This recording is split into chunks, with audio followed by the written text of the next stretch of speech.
ध्यान दीजिए, गाड़ी संख्या 1341 फरक्का एक्सप्रेस मालदा टाउन से चलकर सुल्तानपुर, लखनऊ, कानपुर सेंट्रल, दिल्ली जंक्शन के रास्ते भटिंडा को जाने वाली कुछ ही समय में प्लेटफॉर्म क्रमांक 9 पर आ रही है। আমার নাম সৌমিত্র। কলকাতার এক সফটওয়্যার কোম্পানিতে আমি জব করি, আর সেই সূত্রেই আমার কলকাতায় থাকা। আসলে আমি জলপাইগুড়ির বাসিন্দা। আসছে আষাঢ় মাসে আমার বোনের বিয়ের ঠিক হয়। ঠিক এই কারণে আজ আমায় জলপাইগুড়ি যেতে হচ্ছে। সন্ধে 6টার সময় অফিস শেষ করে আমি সোজা চলে আসি শিয়ালদা স্টেশন চত্বরে। ট্রেন ছাড়তে তখনও 2 ঘন্টা বাকি। আমি রাতের খাবার খেয়ে ট্রেনে চেপে বসলাম। ট্রেন ছাড়ল রাত্র 10টায়।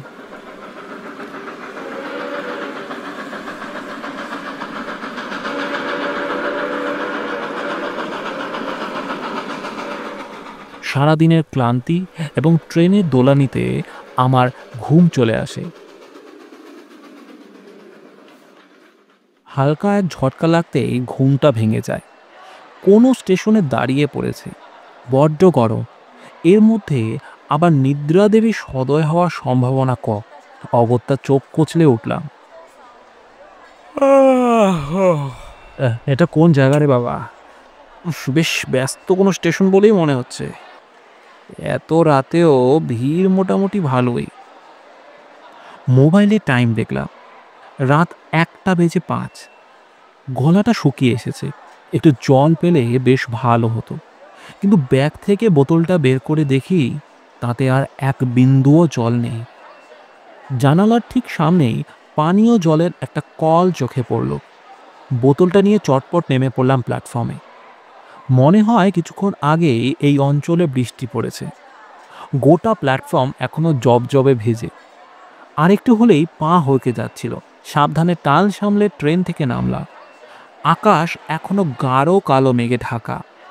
যে কোনো মুহূর্তে আবার আকাশ ভেঙে বৃষ্টি নামতে পারে। যাই, তাড়াতাড়ি বোতলটা ভরে নেই। কিন্তু কল থেকে জল পড়ছে একেবারে সুতোর মতো। সামান্য 2 লিটারের একখানা বোতল ভরতেই যেন পেরিয়ে যাচ্ছে এক যুগ। কিন্তু বোতলটা ভরে পিছনে ঘুরতেই আমার মাথায় বজ্রপাত হলো। ট্রেনটা স্টেশন ছেড়ে একটু একটু করে এগিয়ে যেতে শুরু করেছে। এক হাতে কোনো রকমে বোতলটা সামলে দৌড় দিলাম ট্রেনের দিকে। তবে বাদ সাধল বৃষ্টি স্নাত প্ল্যাটফর্ম। তাড়াতাড়ি ছুটতে গিয়ে পাটা গেল পিছলে। অতগুলো লোকের সামনে 2-3টে ডিগবাজি খেয়ে মুখ থুবড়ে পড়লাম। মাথা তুলে দেখি ট্রেনের শেষ বগির লাল আলোটা আমাকে ভেঙচি কেটে ক্রমশ রাতের অন্ধকারে মিলিয়ে যাচ্ছে। এ তো ভারী বিপদে পড়া গেল। ট্রেনে আমার সমস্ত লাগেজ পড়ে আছে। কি করা যায় এখন?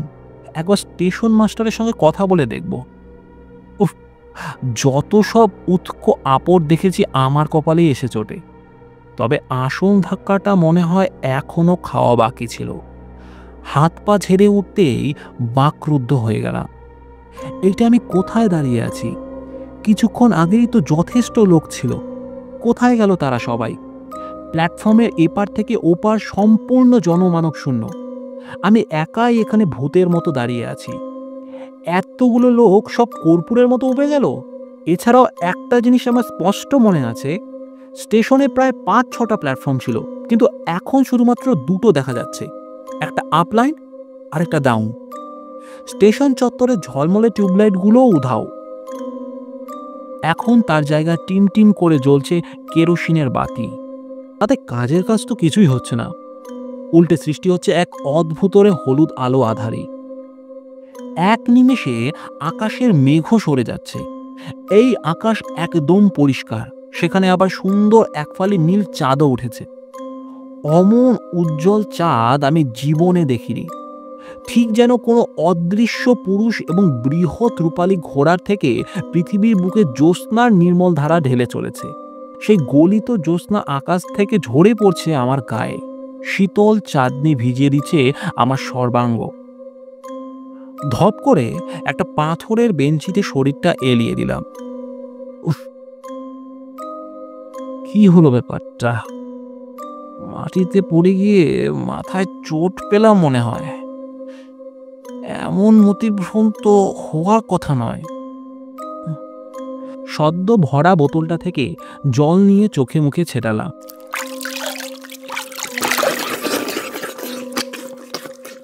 না, সব কিছুই দেখতে পাচ্ছি। আমার চোখের সামনে অন্ধকারাচ্ছন্ন ২ নম্বর প্ল্যাটফর্মটা একাকী পড়ে আছে। মোবাইল বের করে আরেকবার সময়টা দেখলাম, ১:০৫। স্ট্রেঞ্জ, এতক্ষণ ধরে প্ল্যাটফর্মে দাঁড়িয়ে আছি অথচ সময়টা ১ মিনিটও এগোয়নি। ফোনটা বিগড়ালো নাকি? নেটওয়ার্ক তো একদম শূন্য দেখছি। উফ, কোন কুক্ষণে যে বোনের বিয়েতে যোগ দেওয়ার জন্য বেরিয়েছিলাম।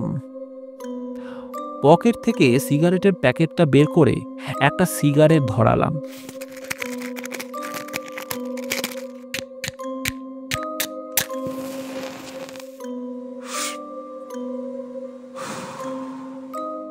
কয়েকটা লম্বা টান দিতে কিঞ্চিত হালকা হলো মাথাটা।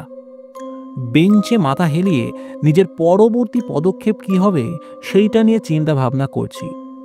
ঠিক তখনই ট্রেনের হর্নে আমার চমক ভাঙল।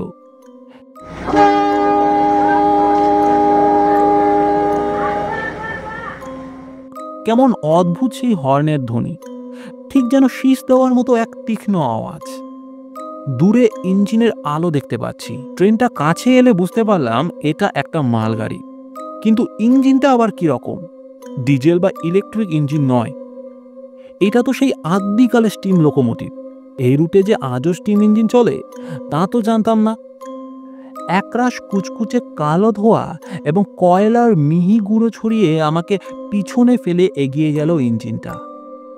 মিনিট ৫ দাঁড়িয়ে কয়লা বোঝাই করা মালগাড়িটা আবার ঘটাং ঘটাং শব্দ করে স্টেশন থেকে বিদায় নিল। না, এইভাবে নিশ্চেষ্ট হয়ে বসে থাকলে হবে না। একবার স্টেশন মাস্টারের সাথে কথা বলতেই হবে। যেন কালচক্রের কোনো গুপ্ত চোরাপথ ধরে আমি এসে পড়েছি ৭০-৮০ বছর আগেকার সময়। বেঞ্চি ছেড়ে উঠে যাব, তখনই প্ল্যাটফর্মের অপর প্রান্ত থেকে একটি ক্ষীণ সবুজ আলো চোখে পড়ল। রেলের পোশাক পরা দুজন লোক হাতে সিগন্যাল বাতি দুলিয়ে আমার দিকে হেঁটে আসছে।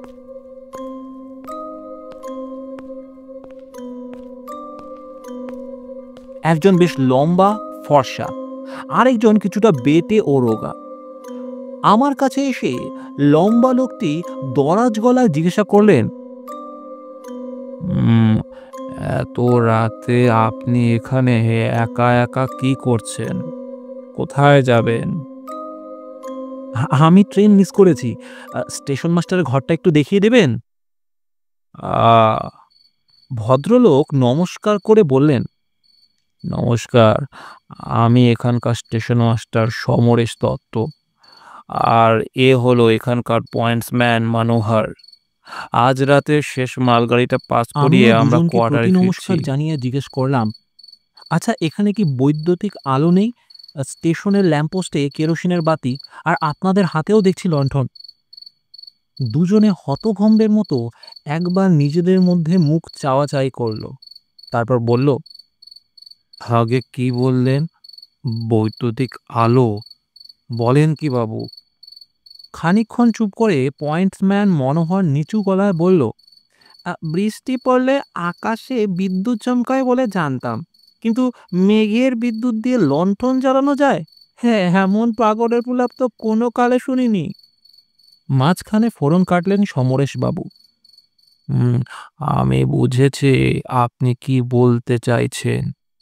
আপাতত ওসব বিলাসিতা বড় বড় শহর পর্যন্ত এসেছে, কিন্তু এই এদো গ্রামাঞ্চলে বৈদ্যুতিক আলো আশা করাটা চরম মূর্খামি বটে। নিজেকে একাধারে পাগল আর মূর্খ বললে কার না মাথা ঠিক থাকে। আমারও গা পিত্তি জ্বলে উঠল। তবে এই মুহূর্তে আমি পড়েছি মহা ফাঁপড়ে। এমন দুর্যোগে এই দুজনই আমার কাছে আশার একমাত্র আলো। এদের চটালে চলবে না, তার চেয়ে বরং আলোর প্রসঙ্গ বাদ দেওয়াই শ্রেয়। আমি সমরেশবাবুর কাছে জানতে চাইলাম, আচ্ছা সমরেশবাবু, জায়গাটার নাম কি? স্টেশন মাস্টার দূরে আঙ্গুল দেখালেন। প্ল্যাটফর্মের এক প্রান্তে লোহার এক ক্ষয়িষ্ণু হলুদ বোর্ড, তাতে ঘষা ঘষা কালো হরপে স্টেশনের নাম লেখা। কেরোসিন বাতি আর জ্যোৎস্নার মিশ্রিত আলোয় অতি কষ্টে পাঠ করলাম নামটা। জায়গাটার নাম সোনারপুর হল্ট। সমরেশবাবু আবার প্রশ্ন ছুড়লেন, তা মশাই, কোথায় যাওয়া হচ্ছিল শুনি?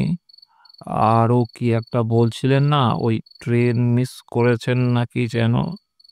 হ্যাঁ, আমি যাচ্ছিলাম জলপাইগুড়ি, আমার বোনের বিয়ে আছে তো সামনে। বোতলে জল ভরতে নেমেছিলাম এখানে, কিন্তু দুর্ভাগ্যবশত গাড়িটা ছেড়ে দেয়। আমার অনেক লাগেজ ওই ট্রেনেই রয়ে গেছে। দেখুন না যদি সেগুলো কোনোভাবে উদ্ধার করা যায়। প্রৌঢ় স্টেশন মাস্টার খানিকক্ষণ মাথা নিচু করে কি একটা ভাবলেন এবং পরে বললেন, দেখুন, এত রাতে তো আমার পক্ষে কিছু করা সম্ভব নয়। কাল সকালে এসে আমি না হয় টরে টক্কার মাধ্যমে জলপাইগুড়ি স্টেশন মাস্টারকে একখানা টেলিগ্রাম পাঠিয়ে দেব। দেখি আপনার সব মালপত্রগুলো রিকভার করা যায় কিনা। টেলিগ্রাম কেন? আপনাদের কাছে মোবাইল নেই বুঝি? একবার ওনাকে মোবাইলে সবকিছু জানিয়ে দিলেই তো হয়। মোবাইল? সেটা আবার কি জিনিস?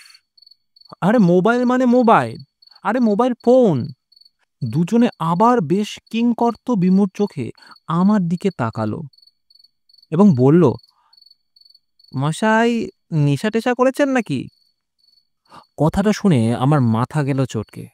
আমি তাদের বললাম, ধুর, আমাকে দেখে আপনাদের নেশাখোর মনে হচ্ছে নাকি? একটা সমস্যায় পড়েছি, কোথায় আপনারা সেটা নিরসন করবেন তা না আমাকে নিয়ে মজা করছেন। প্রৌঢ় স্টেশন মাস্টার বলল, বুঝেছি বুঝেছি, চিন্তা নেই। আজ রাতটা আপনি আমার ঘরেই কাটিয়ে দেন। ওখানে গ্যাংম্যান হরিয়া আছে, ভারী মজার মানুষ। ভোরের আলো ফুটতে আর বড় জোর ৩-৪ ঘন্টা বাকি। এইটুকুন সময় দিব্যি হরিয়ার সঙ্গে গল্প করে কাটিয়ে দিন। তারপর সকালে আমি এসে একটা কিছু ব্যবস্থা করছি। প্ল্যাটফর্মে মুখ থুবড়ে পড়ে যাওয়ার পর চোখের সামনে সমস্ত দৃশ্য এক লহমায় পাল্টে গেছে। এই কথাটা আর স্টেশন মাস্টারের কাছে ভাঙালাম না। বৈদ্যুতিক আলো আর মোবাইল ফোনের কথা শুনে এরা আমার মানসিক ভারসাম্য সম্পর্কে ইতিমধ্যে যথেষ্ট সন্দিহান হয়ে পড়েছেন। এরপর এইসব গল্প শোনালে এরা দুজনে মিলে নিঘাত আমাকে কোনো রাঁচিগামী ট্রেনে তুলে দেবে। আরে মশাই, কি এত ভাবছেন? আসুন আমার সঙ্গে, রাতটা আমার ঘরেই কাটাবেন। টালি দেওয়া ছিমছাম ছোট ঘর, কোনায় একজন লোক আপাদ মস্তক চাদর মুড়ি দিয়ে বসে আছে। কুলুঙ্গির উপর মিটমিট করে জ্বলতে থাকা কুপির আলোয় মুখটা স্পষ্ট বোঝা যাচ্ছে না। সমরেশবাবু তাকে উদ্দেশ্য করে হাঁক পারলেন, হরিয়া, बाबू साहेब आज रात यही रुकेंगे, इनका ध्यान रखना। চাদর মুড়ি দেওয়া লোকটা ইতিবাচক মাথা নাড়ল। সমরেশবাবু আর মনোহর বিদায় নিলেন। আমিও ঘরের একপাশে রাখা কাঠের প্যাট্রার ওপর বেশ গুছিয়ে বসলাম। বাবু কি কোনো ঝামেলায় পড়েছেন? হরিয়ার গলা শুনে বুকটা একেবারে ছ্যাঁত করে উঠল। এমন কর্কশ স্বর জীবনে কখনো শুনিনি, যেন আস্ত একটা স্টিম ইঞ্জিন গলায় পুরে রেখেছে। বললেন না তো বাবু, কোনো ঝামেলা হয়েছে কি? খানিকক্ষণ ইতস্তত করে ওকে সমস্ত ঘটনা প্রথম থেকে খুলে বললাম। কিছুক্ষণ চুপ থেকে হরিয়া বলল,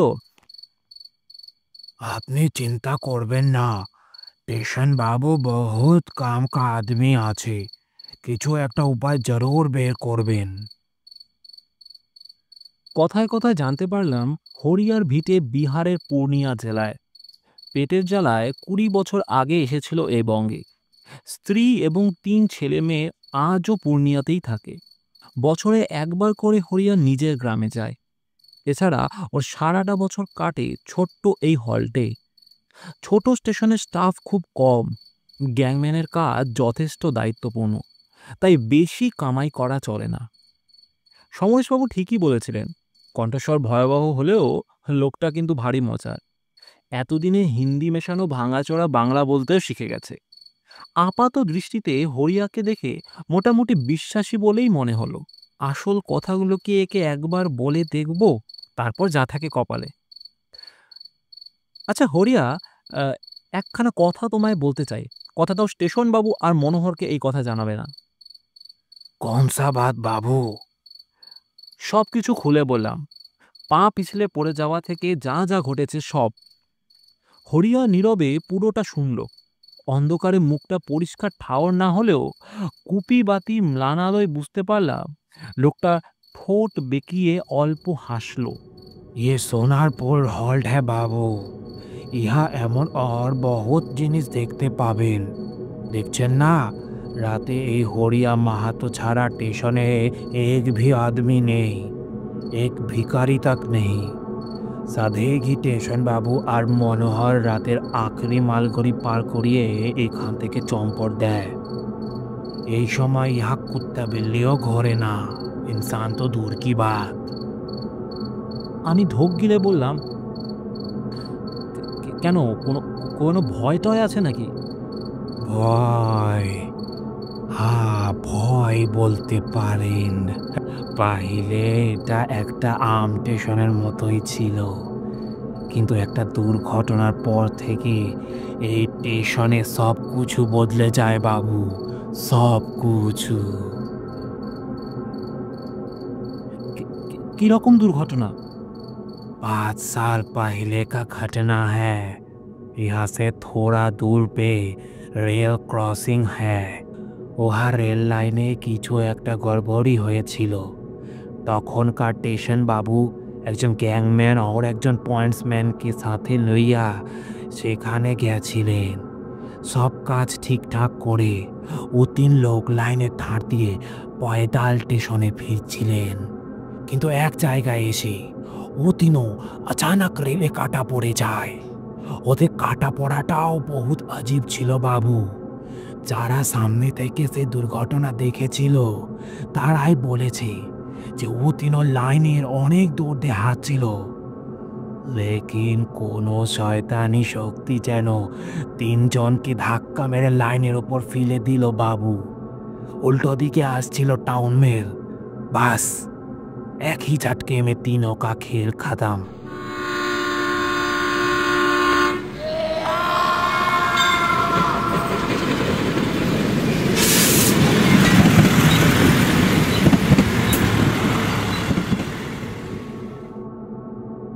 उस घटना के बाद इहार रात के समय बहुत कुछ देखते पावा जाए बाबू।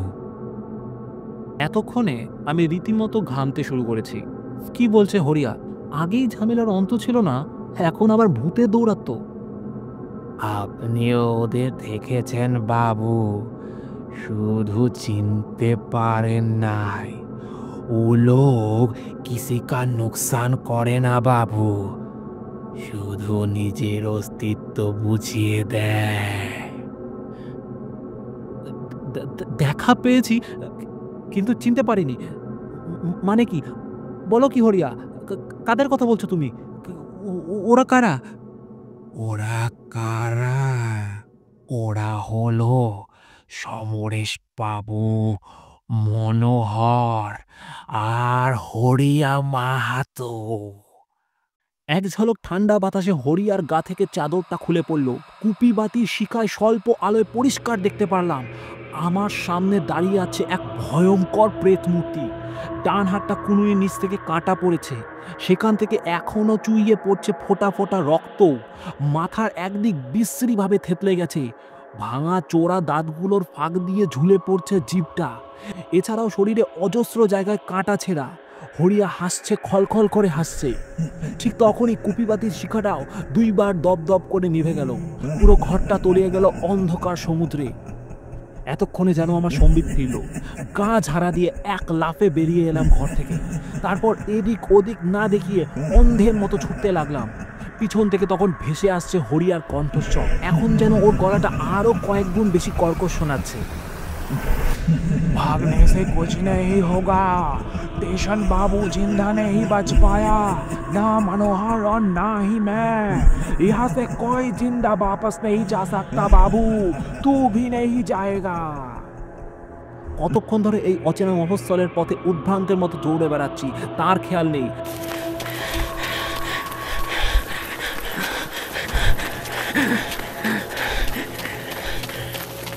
ছুটতে ছুটতে এক জায়গায় ধপ করে এসে মাটিতে বসলাম।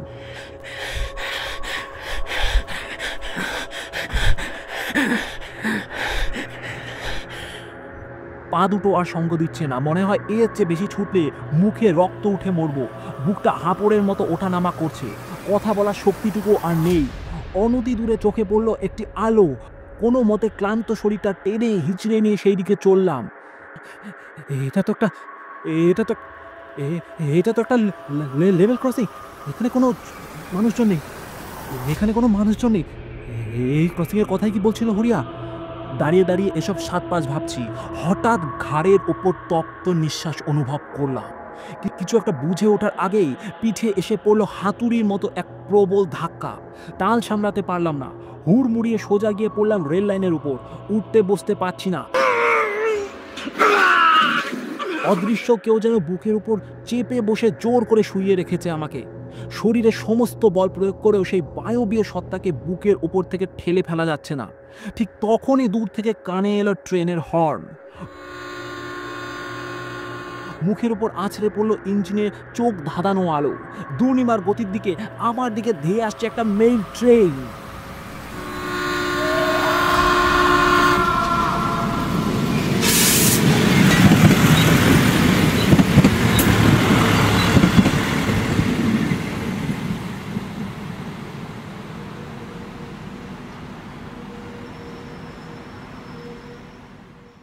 পরদিন চোখ মুখে ঠান্ডা জলের ঝাপটা লাগতেই হোশ ফিরল। ভোরের আলো ফুটেছে। আমি সোনারপুর স্টেশনের প্ল্যাটফর্মে পড়ে আছি। উহ, উহ, আমি কোথায়? আমি কোথায়? একজন রেল পুলিশ আমায় বলল, আজকে সকালে আপনাকে অজ্ঞান অবস্থায় এখান থেকে পেলাম আমি। কি হয়েছিল আপনার? সকালে আমাকে পেয়েছিলে তুমি অজ্ঞান অবস্থায়? হ্যাঁ, তখনই তো তোমাকে নিয়ে আসলাম। ও ও আচ্ছা, তাই। তাহলে কি এটা একটা দুঃস্বপ্ন ছিল? হ্যাঁ। পরে সেই রেল পুলিশ আমাকে জলপাইগুড়িগামী এক ট্রেনে উঠিয়ে দেয়। আমি জলপাইগুড়ি স্টেশনে এসে পৌঁছলাম দুপুর ২টো নাগাদ। আমাকে নিতে স্টেশনে এসেছিল আমার বন্ধু অনিক। সে আমায় জিজ্ঞেস করল, কিরে সৌমিত্র, তোর কি হয়েছিল? তুই বললাম বকুলতলা হল্টে অজ্ঞান অবস্থায় পড়েছিলি। তোর মোবাইল থেকে একজন রেল পুলিশ অফিসার আমাকে ফোন করলো যে তোমার বন্ধু এখানে অজ্ঞান অবস্থায় পড়ে আছে। পরে তো আমি বললাম যে ওকে জলপাইগুড়ির একটা ট্রেনে উঠিয়ে দাও, ওরা সেই হিসাবে উঠিয়ে দিল তোকে। কিন্তু তোর সাথে হয়েছিল কি? অজ্ঞান হয়েছিলি কেন? আর তুই বকুলতলা হল্টে নামলি বা কিসের জন্য? ওসব ছাড় অনিক, এখন বাড়ি চল, মাথাটা প্রচণ্ড ব্যথা করছে। আমরা বাড়ি চলে এলাম। আমার বোনের বিয়েও খুব ধুমধাম করে হলো, কিন্তু আজও আমি বুঝতে পারিনি আমার সাথে কি হয়েছিল।